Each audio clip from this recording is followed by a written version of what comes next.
Eu sou a Maria Aparecida, a tradutora de O Monge, agora em pré-lançamento, e também dos Filhos da Abadia, que será lançado no ano de 2017.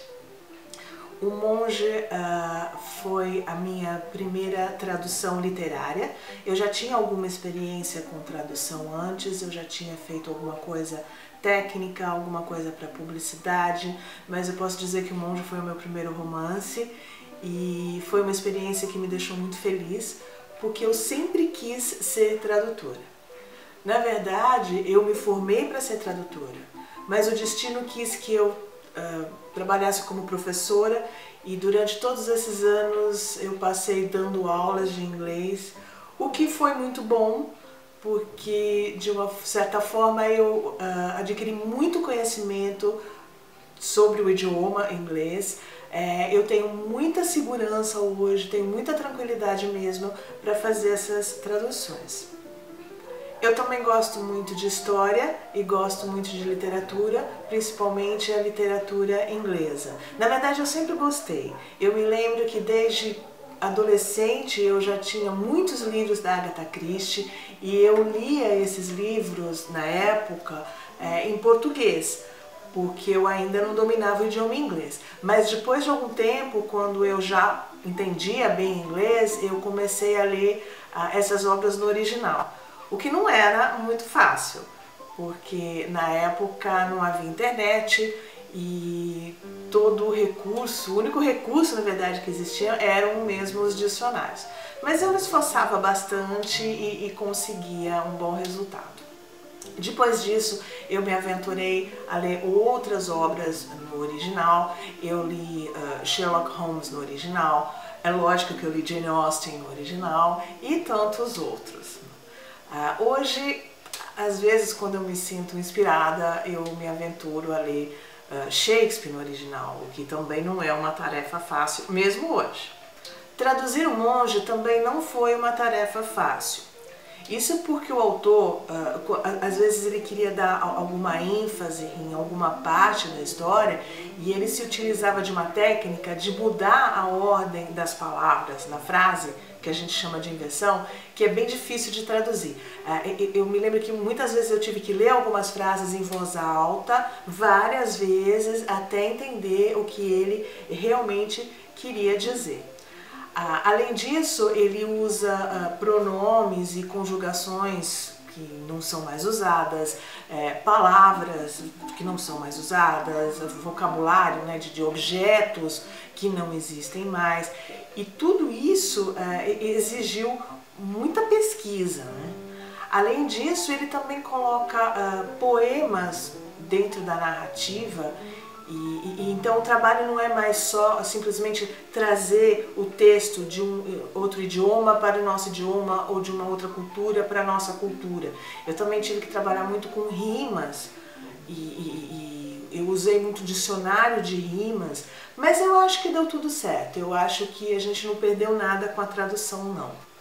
Relendo a tradução, no final, na conclusão do trabalho, eu concluí que as partes engraçadas estão engraçadas, que as cenas de medo realmente dão medo e que as passagens tristes, elas continuam me fazendo chorar.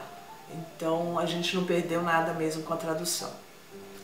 As pesquisas que eu fiz sobre o autor, o Matthew Gregor Lewis, também me ajudaram bastante a traduzir a obra.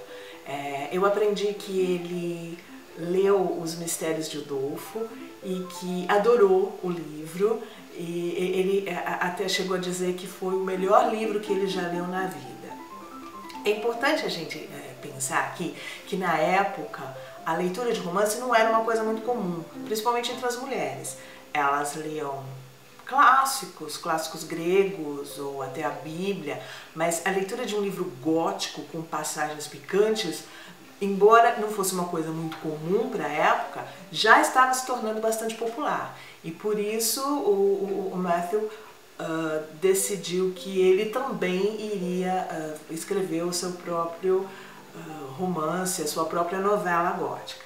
E ele estava tão entusiasmado com isso que ele escreveu O Monge em apenas 10 meses.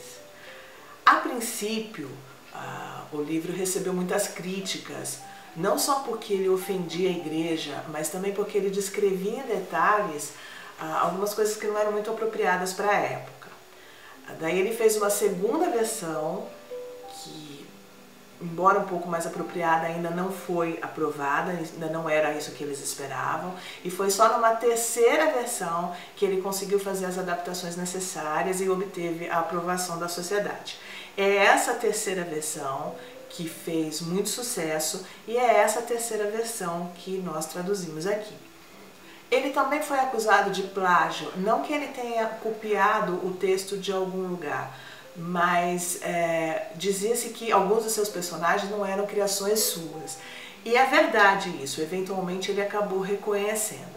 Então você tem no livro personagens como o judeu errante, ou a freira sangrenta e outros, que eram, na verdade, que faziam parte, na verdade, do folclore de outras culturas e que ele acabou pegando e colocando todo mundo junto na mesma história. A história é uma história clássica, né? Seria a eterna luta, a eterna guerra entre o bem e o mal, mas ela também é uma história muito completa, você encontra de tudo lá. Você tem os elementos góticos, né? Então você tem abadias, castelos, tempestades à meia-noite, você tem paixões, você tem amor, amor eterno e amor verdadeiro, você tem vilões, você tem heróis, você encontra muito suspense e também sexo. Ambrósio, o nosso monge, ele não é só um monge, ele também é um homem. E como homem, ele comete erros, como homem, ele comete pecados. Na verdade, para cada vez que Ambrósio é tentado a pecar, ele peca. Mas o resultado disso eu vou deixar para vocês descobrirem quando lerem o livro. Os Filhos da Abadia, também conhecido como Oscar e Amanda, é um livro que também pode ser classificado como romance gótico. Como eu estou no começo da tradução, eu ainda não vi muitos elementos góticos na narrativa, mas pelo menos até agora, né? A minha ideia era de ler todo o livro e só depois começar a traduzir. Só que como a obra é muito extensa, são 660 páginas mais ou menos, e como já existem alguns leitores ansiosos pelo lançamento do livro, eu decidi já começar a tradução e a pesquisa também.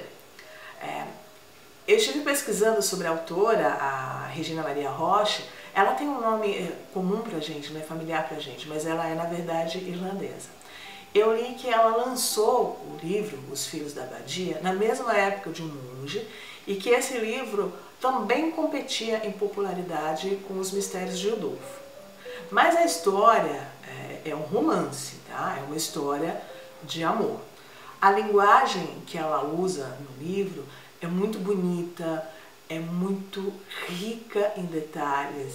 Ela descreve lugares e pessoas de uma forma muito apaixonante. E para ser sincera, eu confesso que no começo eu achei até que o livro ia ser meio água com açúcar, só que não. Eu ainda não conheço muito sobre o Oscar, mas o que eu já sei sobre a Amanda me diz que ela é uma menina muito doce, ela é uma menina muito frágil, ela é uma menina muito inocente e tudo de mal acontece com ela. Ela sofre tanto que eu comecei a me perguntar de onde a autora tirou a inspiração para criar essa personagem. E eu pesquisei então a origem do nome Amanda.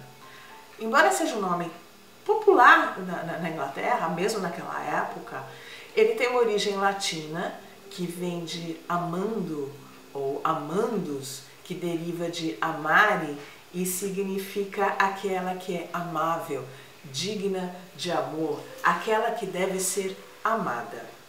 Isso me deixou muito feliz, porque eu pensei, aconteça o que acontecer, eventualmente ela vai ser feliz, ela vai encontrar o amor. É interessante porque eu sempre ouvi dizer que quando nós nos aproximamos das artes, nós nos tornamos pessoas melhores. Eu acho isso bem possível, porque eu sempre achei reconfortante pensar que em algum outro lugar, num tempo diferente, existe uma mulher, salvo as diferenças de época, que vive os mesmos conflitos que eu vivo, que vive os mesmos dramas que eu vivo, e eu sempre aprendo muito com essas mulheres, né? Principalmente as mulheres de Jane Austen. Mas alguma coisa me diz que eu vou aprender muito com a Amanda também. Então eu estou bastante ansiosa para continuar a tradução e descobrir como e quando a Amanda vai ser finalmente amada. Então é isso. Dizem que os livros terminam, mas que os personagens ficam. Então eu vou ficando por aqui com o Ambrósio e por enquanto com a Amanda. E numa próxima oportunidade a gente conversa mais sobre outros personagens. Tchau, tchau!